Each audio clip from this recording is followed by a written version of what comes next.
When I first saw this plate up to Goodwill, all I could think of was poinsettia. It was such a pretty red. It just reminded me of Christmas. And I thought with all the waves in the glass that if that was broken up the right way, it would make beautiful poinsettia flowers, or leaves, I mean. Anyway, so normally I break up glass out in the garage in a wooden box, but for filming purposes, I brought this cardboard box in. And normally when you break up a plate and you hit it directly in the middle, it will section off into almost like triangles. And I'm saying most of the time. Sometimes it's unpredictable, but I was kind of hoping that that's how this would break up, and it would be easier for me to then section it off and clip it into poinsettia leaves. And that's pretty much what it did. So here I'm just kind of looking over the glass trying to decide exactly how to break it up and how many leaves to make. The tool that I have there with the red handle is called a nipper, and I got it with my set of stained glass tools. A lot of times it's used for stained glass to kind of shape stained glass, and we use it to shape this glass in this video. I seriously spend at least a half an hour messing around with the different pieces of glass and how to arrange them, and if I need them smaller or larger, and how many petals I should use. And then I mess around with the leaves and how the leaves are going to fit under it. And then I also mess around with what I'm going to put in the center of it. And this I change multiple times, and even after, as you'll see later in the video, even after I put resin all over it, I end up waiting for it to dry and then putting something different on top because I'm not happy with it. I picked up this 20 by 18 inch frame from a garage sale for $1. After I cleaned it up, I removed all the staples from the back to be able to get at the glass and remove the backing. Now I prepare all of my frames the same. After I replace the glass, I take silicone caulk and I put it all the way around the perimeter. This serves two purposes: one, to hold the glass in place, and two, to keep the resin from leaking out when I pour it on the front of the glass. After you're done putting the silicone caulk on, I let it dry for 24 hours.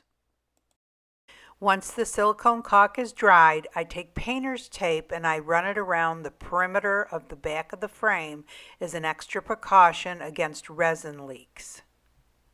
Now, even though you have the silicone caulk and the painter's tape as a precaution against resin leaks, you should always work on your project on top of a piece of protective paper that you're going to actually let it dry on in the very end, again, in case there's any resin leaks. So now I started to arrange my glass, and I'm going to put a lot of this through fast forward, but this whole clip is actually 1 hour long. Although the poinsettia flower is made from the plate that I broke up, the leaves are actually tumbled glass that I prepared myself in the tumbler by breaking up glass and then tumbling it for up to a week. Now this effect could easily be achieved by using just regular broken green glass, and if you don't have a tumbler.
So the glass that I'm using around the perimeter that I'm putting on right now is actually purchased on Amazon. It's called Sky Flame High Luster Fire Pit Glass, and it's the 1/4-inch gold reflective glass that I purchased.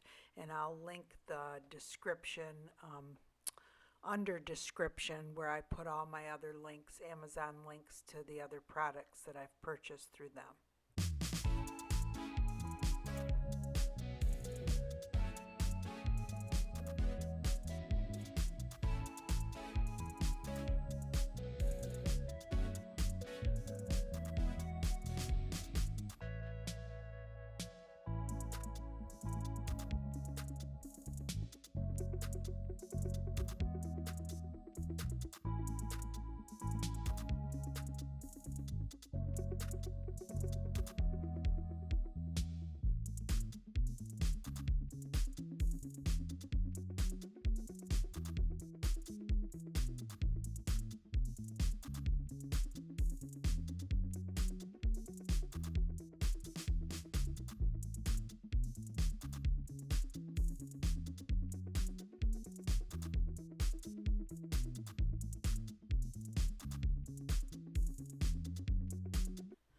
So now I'm preparing to do the resin. When I use resin, I always wear gloves. I always use a respirator. It's in your best interest to use a respirator and to do it in a well-ventilated area. The resin I'm using in this project is called Dr. Crafty Resin. I got it off of Amazon. I've purchased many resins off of Amazon, craft resins, and they're all basically the same. They're 1-to-1 ratio resins. You mix 1 part resin with 1 part hardener, equal amounts. When you get the two both in the same container, they appear clear. Once you start mixing it, it starts to get cloudy, and then after you mix it for about 2 minutes, it becomes clear again and it's ready to use. As you're stirring, the slower you stir it, the less bubbles you'll get. You should scrape the side and the bottom as you stir. Then I was ready to put on the resin. Now if I had to do it over again, all the glass that I put around the outside of it, I would have put on last. Tried to sprinkle that on last because it's really hard to level out the resin when you have all that glass there, and you really need to kind of push it up into the sides and into the corners to make sure it's all level.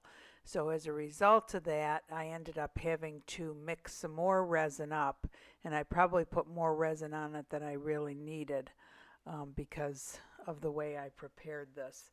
So like I said, next time I would take the glass that's around the perimeter and put that on last after I had put all the resin on.